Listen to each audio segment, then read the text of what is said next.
All right, this is my check-in for week 9 of the Artist's Way. Recovering a sense of compassion. Did you hear that, guys? Recovering a sense of compassion. That is self-compassion. I failed at it. Failing. She writes, this week finds us facing the internal blocks to creativity. It may be tempting to abandon ship at this point. Don't. We will explore and acknowledge the emotional difficulties that beset us in the past. As we made creative efforts, we will undertake healing the shame of past failures. We will gain in compassion as we reparent the frightened artist child who yearns for creative accomplishment. We will learn tools to dismantle emotional blocks and support renewed risk. I guess I should start out by saying that I think at the end of this thing, the Artist's Way, I'm probably going to have to go back and repeat this week. So I worked very hard on it, but I did not in any way get past my fears. In fact, I think that they became worse. Do you know, I've talked a little bit about how my brain seems to rebel when I try to make changes. I somehow fall back and become even worse than I was before I tried to start making a change. I looked back over my iPhone usage. It's called screen time. After week 4, when we'd done media deprivation, starting from week 5, my iPhone usage went through the roof.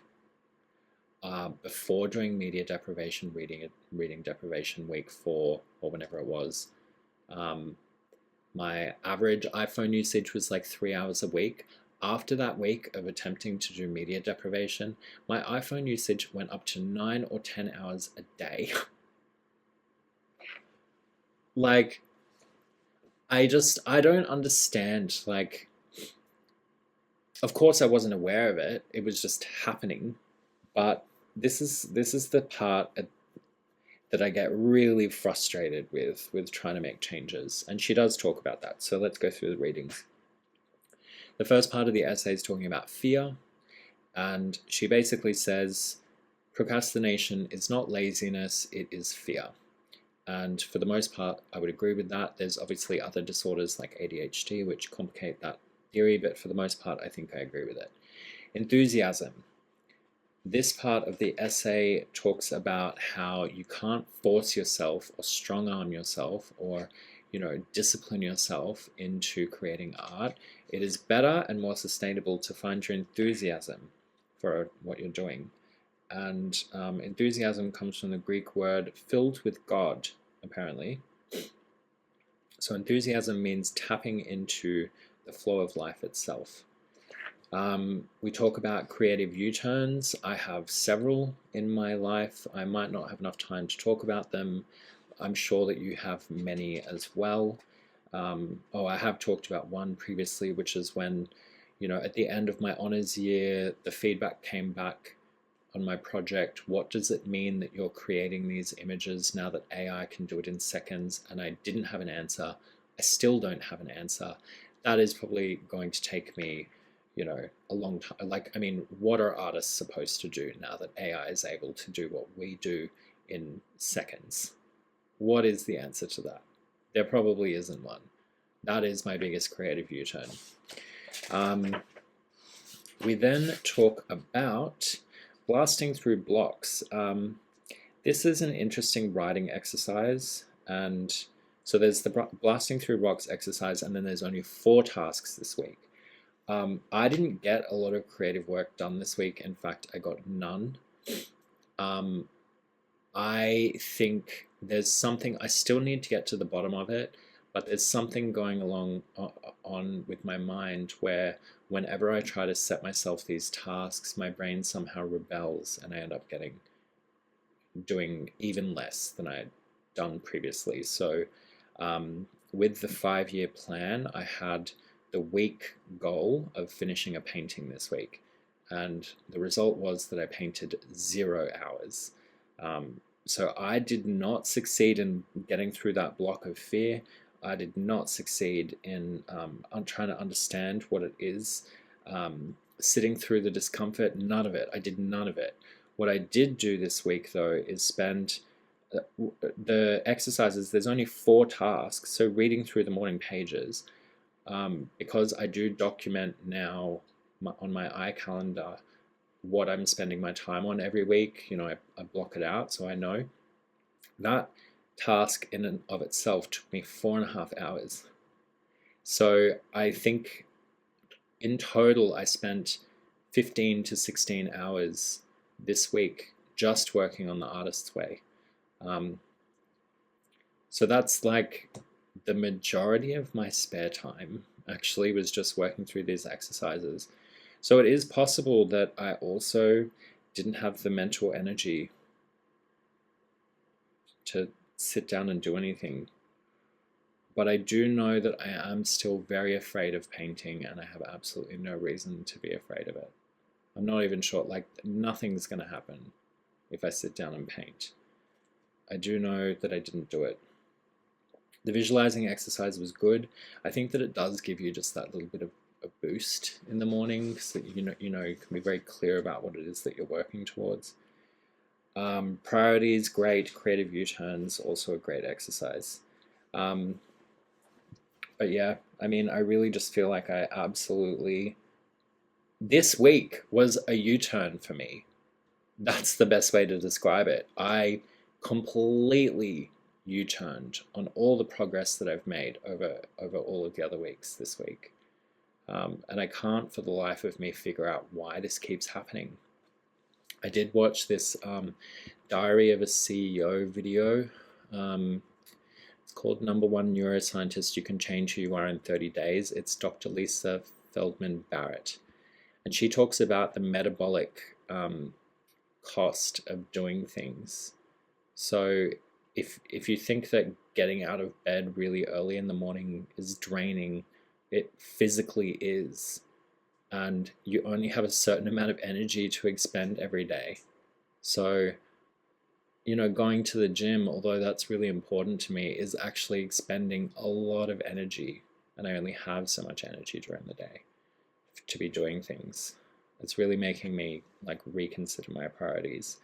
But she also talks about the stories that we tell each other, ourselves, being informed by our past, and how we end up basically shooting ourselves in the foot, because those narratives aren't based in our current reality. It's just what our brain has trained itself to recognize based on past experiences. So you might call yourself a socially anxious person, and then every time you go to a party, you start behaving in a socially anxious way, which reinforces the belief in yourself. But she says that, oh God, what does she call it? She calls it creating prediction errors. So the way to get over social anxiety is then just to force yourself to behave like someone who isn't socially anxious. Go and talk to someone, go and make conversation, try and have a good time. And then just by maybe having a conversation with someone, you've created a prediction error that will disrupt the pattern, and therefore the belief, and therefore the disorder of social anxiety. I wonder if there's some way to apply that wisdom to what Julie is teaching here, like creating prediction errors, that for some reason I've told myself that I can't paint, I'm afraid of painting, AI's destroyed my practice, whatever, but then I would just need to sit down and paint. But still this week, I found it so difficult to do. And I think that there's something about the fact that when I tried to remove social media from my life for a week and then went back to it, it tripled. There's something to that. I'm not sure exactly what it is, but my God, that was such a shock. The reading through the morning pages took me 4.5 hours, as I've said, but the themes that keep coming up: sleep, socializing, self-criticism, routine scheduling, future goals, mental health priorities, trauma, insecurities, motivation, minimalism, social media, and geopolitics. That should come as no surprise if you have watched any of my other videos. Yeah, I mean, I think that I did put a lot of work into the program this week, but I feel like I got absolutely nowhere because the goal was to finish a painting and I didn't do it. I think that maybe the goal was too high, maybe it was too scary, maybe it should be something different. She says not to give up. I understand it. It was a rough week. It's getting terrifying. I'm getting dangerously close to the end of this program, and I haven't achieved really even half of what I wanted to do. So that's why I feel like I'm gonna have to go back and do this week again, and um, that's fine. Actually, there's nothing wrong with that. It's all gonna be fine. Anyway, if you're doing the artist way and you're up to week 9, hang in there. My goal is still just to get through the program as best I can. When I started out, I said I was going to do a 4 out of 10 job if I needed to. I'm even happy with a 3 out of 10. I have made progress. You know, despite this week being a bit of a flop, I have been better with my time. I've been better with my finances. I sort of understand things a little better. And I do still hold on to the hope that I can get past this and start doing what it is that I actually believe that I was born to do. All right. Thank you very much. That'll be all.